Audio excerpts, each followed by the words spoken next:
Gutxi, bake Movistar taldeko txirrindularia gaur irabazle junior mailan hemen Esteian, Kopa de Espainian, zorionak gaur bake hartu du eskuko liburua, manuala, eta bueno, hasieran zuke alde egin duzu, baina azkenean polita izan da, zeren bake taldeko txirrindularia guztiak, lehenengo, bigarrena eta hirugarrena bukatu egin da. Nola ikusten duzu lasterketa?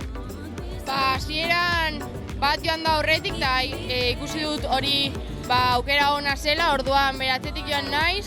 6 pertsonako talde bat egon gara lasterketa aurrera joan ahala, eta gero lehenengo repetzuan bi joan gara aurretik, baina gero bigarren repetzura joaten ginenean, Paola eta Alejandra hartu gaituzte atzealdetik, eta gero bigarren repetzuan hirurak bakarrik joatea lortu dugu, eta hori metaraino.